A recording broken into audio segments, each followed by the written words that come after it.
traje la agüita por... Bueno, en primer lugar, qué lindo estar en la legislatura compartiendo este espacio donde toda una serie de personas y ustedes que compartimos o tenemos en común la vocación, la dedicación o la vivencia de la discapacidad, podamos enriquecernos todos con los diversos aspectos o aristas de análisis que cada uno va proponiendo desde su participación. La legislatura es la casa de todos, es la casa de todos los vecinos de la Ciudad Autónoma de Buenos Aires, así que mayor es el placer de poder hacer uso de estas instalaciones que significan esto para dedicarnos a temas tan importantes como los que hoy nos convocan. Quiero agradecer, antes que me olvide, a Agustín y Roberto por su dedicación y su disposición, y por supuesto a Rebeca, que ha hecho posible este encuentro y este compartir entre todos de tantos temas tan interesantes. La propuesta que vimos de cómo yo podía participar y ayudar al evento, que hablamos con Rebeca y con Roberto en su momento, era reflexionar un poco sobre la necesidad que tenemos hoy de una ley de autismo que de manera global, de un modo similar a la ley 27.043, ley nacional, se pueda dar en el ámbito de la Ciudad Autónoma de Buenos Aires y por qué se tiene que dar esa ley. Voy a trazar un camino y la parte final va a estar abocada a esto directamente. Vivir en sociedad implica tener un proyecto de vida en comunidad, de vida en común. Cada uno con sus diferentes aportes, con sus diversidades, recién hablábamos de neurodiversidad, colaboramos para lograr el bienestar general. Una de las metas que fija el preámbulo de la Constitución Nacional como deber para las autoridades públicas. Se debe apuntar a la común unidad, porque comunidad es eso, común unidad. Al nosotros, no a un nosotros fraccionado en un nos y un otros, los normales de un lado y los anormales del otro desde una visión antropológica. Tenemos que hablar de un nosotros, donde todos estamos adentro. ¿Por qué? Por la sencilla razón de que todos somos seres humanos, todos somos personas y todos tenemos dignidad humana inherente a esa condición.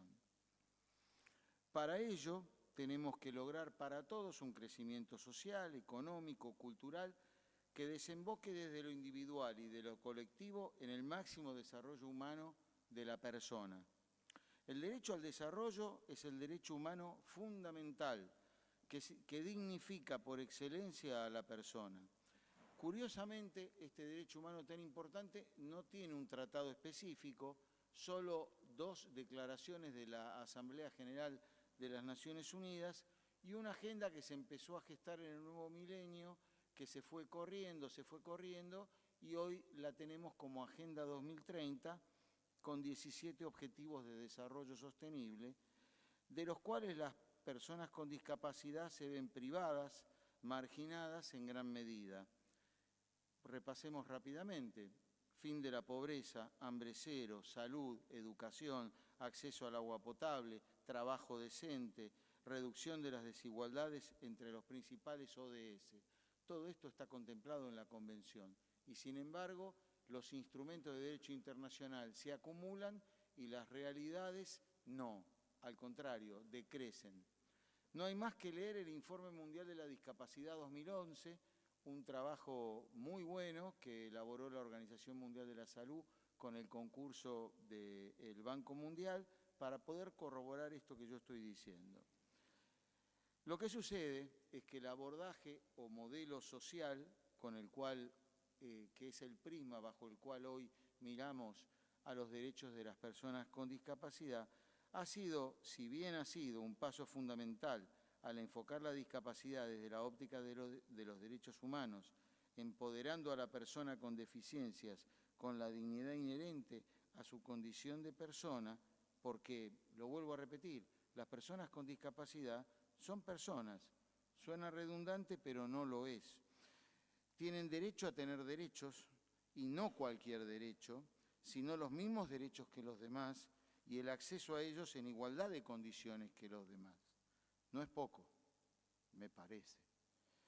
Esto es lo que reafirma, refrenda y reconoce la Convención. Derechos ya reconocidos previamente, desde la posguerra hasta acá, por todos los tratados de derechos humanos anteriores a la Convención, que es el primer instrumento de derecho internacional de derechos humanos del siglo XXI. La sociedad, junto con las autoridades, son responsables de hacer posible la inclusión de las personas con discapacidad. Porque la discapacidad no reside en la persona, sino en la sociedad. La sociedad es discapacitante, que con su indiferencia, construyendo barreras, no solo se olvida de que somos interdependientes, vuelvo a lo de la comunidad, común unidad del principio, por nuestra vocación comunitaria, sino que impedimos la participación plena y efectiva de las personas con discapacidad en la sociedad en múltiples aspectos y sobre todo en igualdad de condiciones que los demás.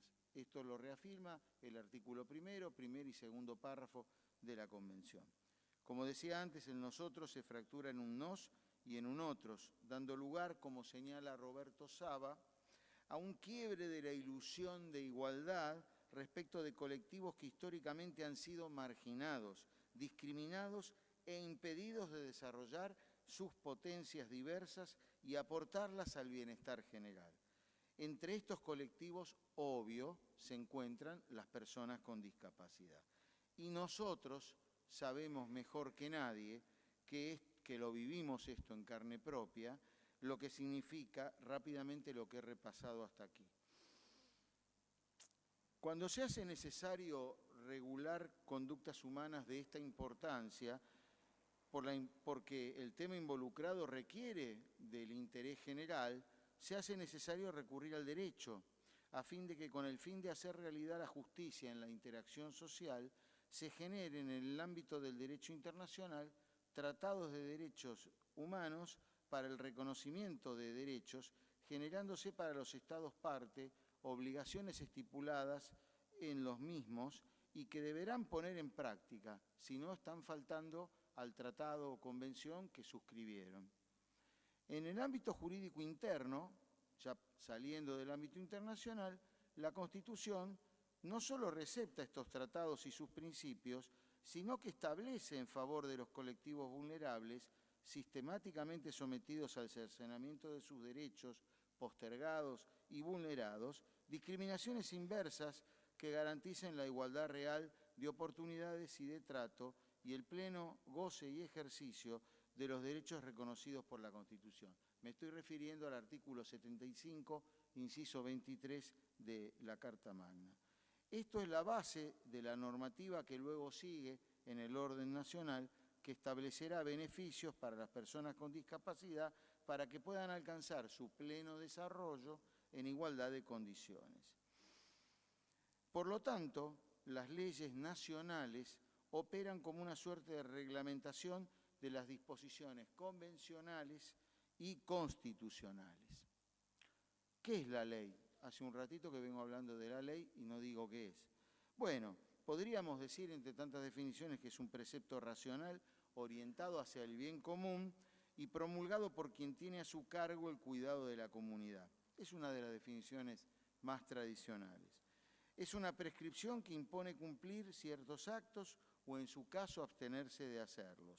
Podríamos decir, promover el desarrollo de las personas con discapacidad y abstenerse de discriminar, por poner un ejemplo.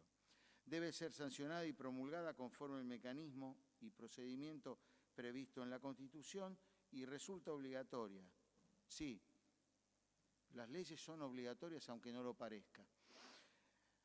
Y debe ser cumplida por las personas a quienes se dirige y los jueces deberán aplicarla en caso de que se implemente este acto de imperio que es la ley.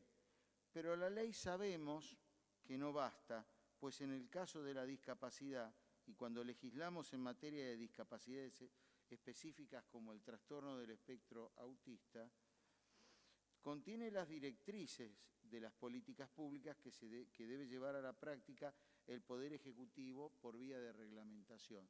O sea, ya sea una ley de carácter general, como puede ser la 22.431 o la 24.901, contienen directrices generales de política pública que, por supuesto, son normas autosuficientes que se cumplen de por sí, pero, digamos, la reglamentación lo que hace muchas veces es clarificar el sentido, darle una mayor envergadura y apoyatura a la política pública que se va a instrumentar y que está contenida ya en la ley porque el legislador así lo ha querido.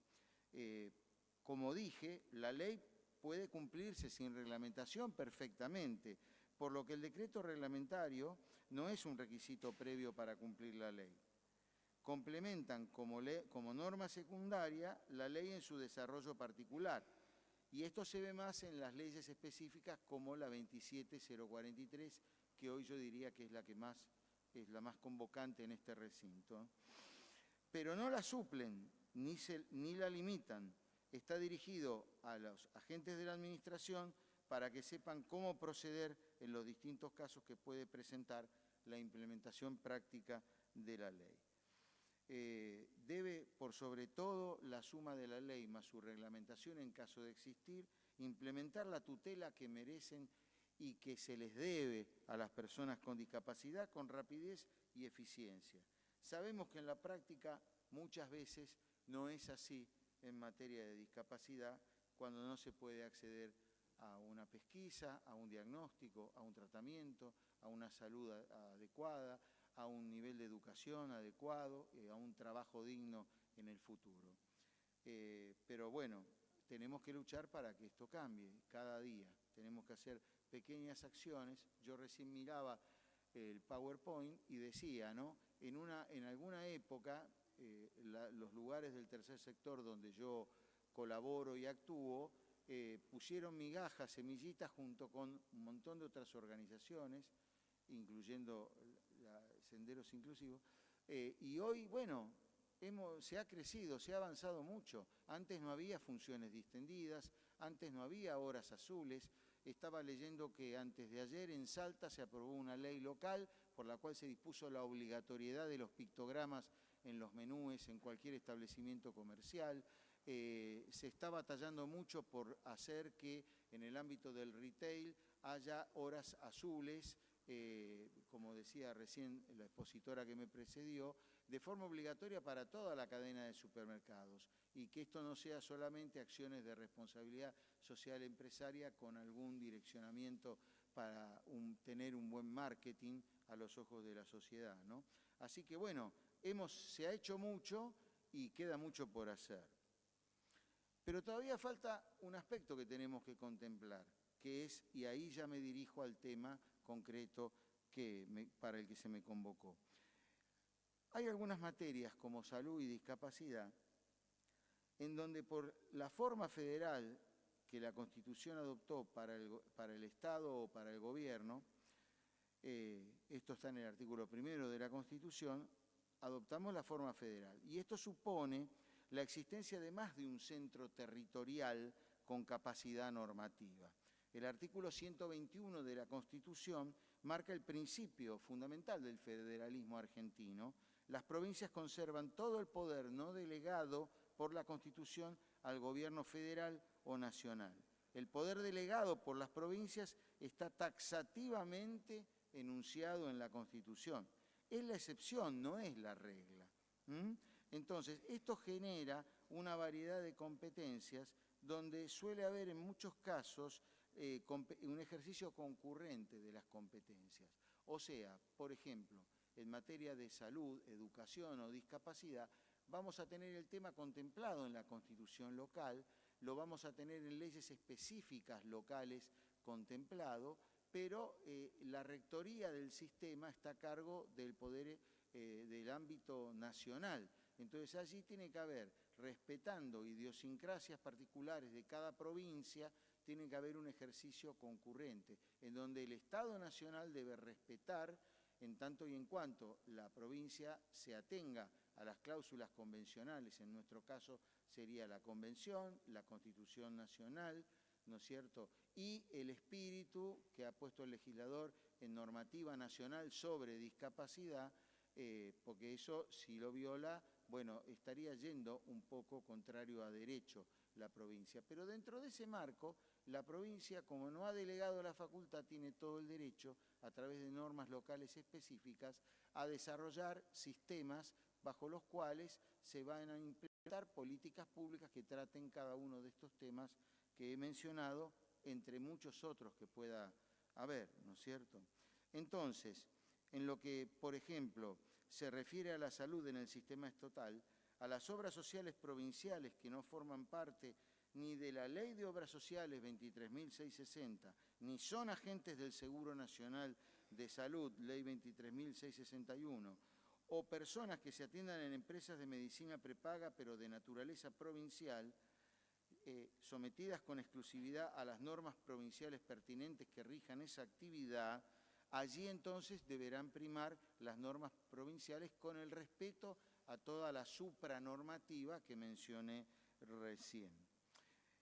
Específicamente, por eso, mencionando un caso de discapacidad, si ustedes van al artículo 8 de la Ley 24.901, es un eje axial de nuestro sistema, porque allí están previstos todas las prestaciones en un sistema integral de atención y único de las personas con discapacidad. El artículo 8 de la 24.901 dispone que el Poder Ejecutivo invitará o propondrá a las provincias la sanción de en sus jurisdicciones de regímenes normativos que establezcan principios análogos a los de la presente ley, lo que ha motivado hasta el momento, y si no me equivoco, la adhesión de todas las provincias del país, salvo dos casos, la provincia de Buenos Aires y la Ciudad Autónoma de Buenos Aires.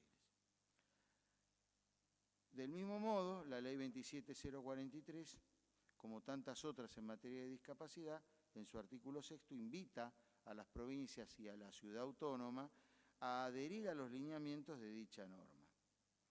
¿Qué ha pasado? ¿Cuál ha sido la reacción de las provincias luego del dictado de la Ley 27.043?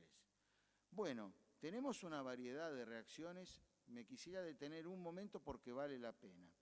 En un primer grupo, yo he agrupado varias provincias que han adherido a la Ley 27.043, no voy a dar números porque no vale la pena, pero mencionamos Buenos Aires, Chubut, Jujuy, La Pampa, Mendoza, Misiones, Salta, Santa Cruz, Santa Fe, Tucumán, Neuquén y Santiago del Estero, que adhirió en época pandémica. La técnica en este caso es variada. Algunas provincias en su ley local, además de adherir a la 27.043, establecen algún pequeño mecanismo que ya inicie el proceso de gestación de política pública local para bajar ya a la realidad esta adhesión que están logrando a través de la ley local. Recuerdo en este momento el caso de la provincia de Buenos Aires, que dispone, creo, en su artículo 4 o 5, que los efectores sanitarios, a los efectos de diagnóstico y tratamiento, deben estar ubicados cerca del domicilio de la persona con TEA, ¿no? Lo cual es una cláusula que siempre me llamó la atención y que no la vi en otras adhesiones, por ejemplo, y me parece muy buena. Desde otro contexto de posibilidades, nos encontramos con algunas provincias que contaban con un régimen general tuitivo anterior al dictado de la Ley 27.043.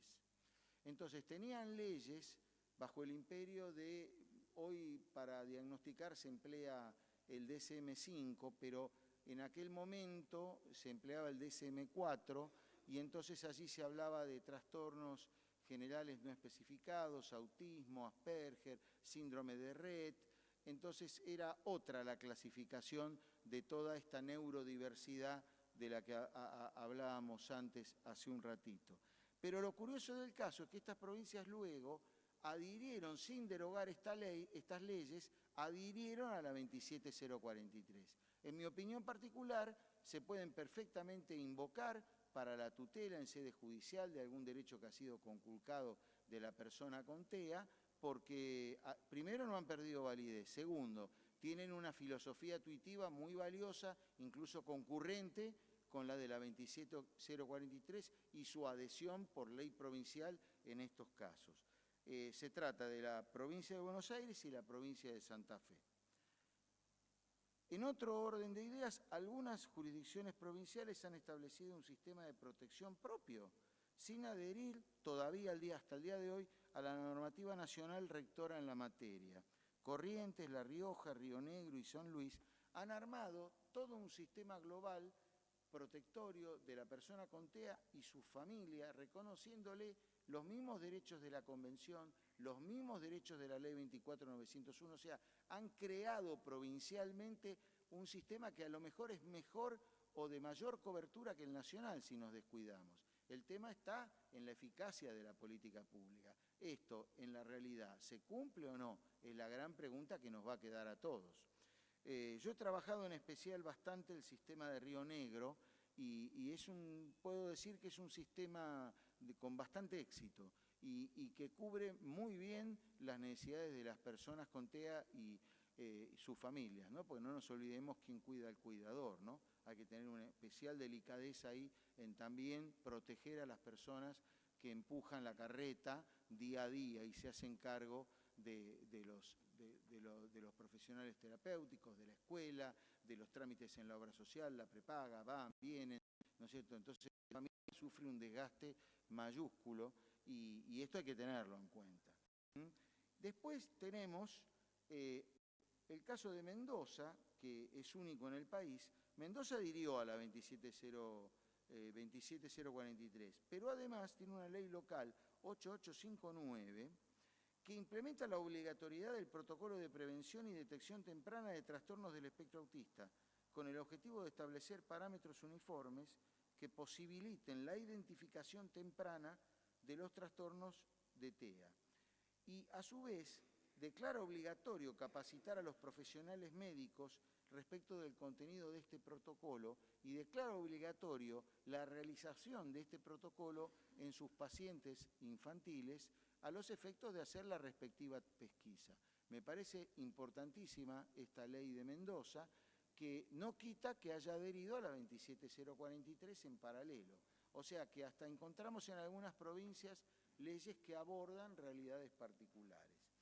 Aquí entraría también, adelantándome al caso de la Ciudad de Buenos Aires, yo en esta categoría pondría la ley 6151, que se refiere al sistema de detección temprana, desarrollo infantil para la detección temprana del trastorno del espectro autista, ¿no? A la cual nos vamos a referir ya. Bueno, la gran pregunta, ¿qué pasa en Cava hoy? Bueno, Cava tiene algunas previsiones normativas sueltas en materia de autismo que en general no se han traducido en la realidad. Ha habido algunos programas de atención a la persona con TEA y sus familias, pero han sido resoluciones de la Secretaría de Salud que no llegaron a implementarse en la práctica. La resolución 250 del 98, la resolución 650 del 2008. La ley 1628 es muy conocida, creaba o crea, porque no está derogada, el Centro de Inclusión Social del Autista, destinado a la protección integral del autista y su familia. Si ustedes van a Google y buscan estos datos, después me cuentan lo que encuentran. Y por último tenemos la ley 6151, que regula e impulsa la vigilancia del desarrollo infantil, que incluye en casos seleccionados una pesquisa de trastornos del espectro autista, y sería la norma más concreta a nivel legal que tenemos en materia de autismo. Me estaba olvidando una guía en la que algunas organizaciones que yo pertenezco participamos en su momento.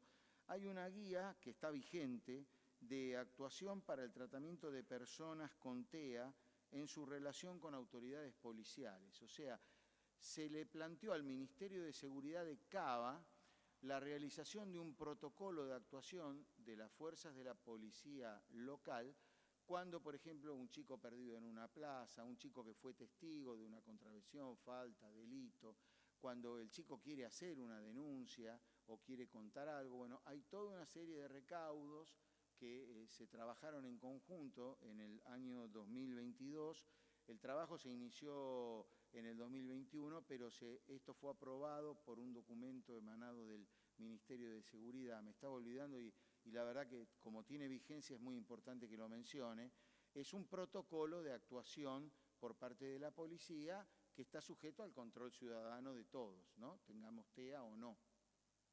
Bueno, la ley 6151 no está reglamentada, abarca solamente la población infantil. Si ustedes con el buscador buscan cuántas veces se usa la palabra infantil en la ley, creo que es alrededor de 25 o 26 veces. O sea que desconoce porque el autismo es una condición de la persona crónica. O sea, existen los jóvenes con autismo, los adultos con autismo, el autismo para toda la vida. Hay que saber llevarlo con un buen tratamiento a tiempo, obviamente, con todas las tareas de accesibilidad, regulación. Hay todo un camino por delante para aportar socialmente. Conozco muchas personas que lo han logrado. Recientemente tenemos 2 o 3 emprendimientos gastronómicos llevados a cabo exclusivamente por personas con síndrome de Down y con personas con TEA. Así que no es imposible esto, no estoy contando un cuento, ¿sí? No hay políticas públicas, hasta donde yo conozco, claras que instrumenten la ley 6151, aún en su limitado objeto, ¿no? Y no hay una asignación presupuestaria específica y tampoco esto equivale, por supuesto, a una adhesión de Cava a la ley 27043. No obstante ello, también tratando de ver siempre el vaso medio lleno, en el sector público de atención a la salud, todo el conjunto de estas normativas han dado lugares a trabajos por redes en hospitales públicos. Yo quiero destacar que estos programas existen, funcionan con las limitaciones propias del caso. Es muy difícil tratarse, pero se llega a la pesquisa y al diagnóstico. Nosotros trabajamos mucho con Protectea, que es un acuerdo que instrumentó, digamos, la Dirección General de Redes y Programas de Salud del Ministerio de Salud de Cava en el año 2014 y hasta el día de hoy está funcionando. Nosotros somos padrinos por Protectea del Hospital Santoyani, o sea que doy fe que el programa funciona con todas sus limitaciones. O sea que, bueno, tratando de ver el vaso medio lleno, algo se hace. ¿Por qué necesitamos contar con una legislación sobre autismo en Cava superadora de las normativas que mencioné hasta ahora en el ámbito de la ciudad? Cualquiera sea el alcance y la técnica legislativa que se utilice de los ejemplos que vimos, lo fundamental es establecer una directriz clara de política pública que busque realizar no solo la efectiva concreción de los derechos reconocidos en la Convención, sino las acciones específicas que obran en la Ley 27043. Porque la Ley 27043, además de implicar un reconocimiento de los derechos contenidos en la Convención y en la Constitución Nacional, tiene toda una serie de acciones por desarrollar que sería importantísimo que las pudiéramos lograr. Se necesita una voluntad política de llevar adelante una política pública que no dependa de las ganas o de la buena voluntad de un solo funcionario. Sabemos bien que eso, cuando el funcionario deja el cargo, se viene abajo, se abandona.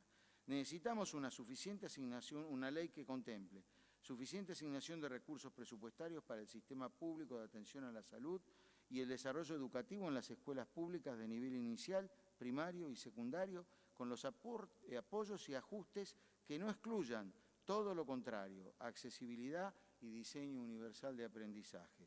Necesitamos la capacitación de los docentes para que puedan y sepan trabajar con un gabinete interdisciplinario debidamente a su vez preparado para interactuar con personas con TEA, con la maestra integradora o acompañante personal no docente de ese niño o niña o joven que tiene autismo y del adolescente que requiere los apoyos y con la familia y su equipo clínico terapéutico de atención.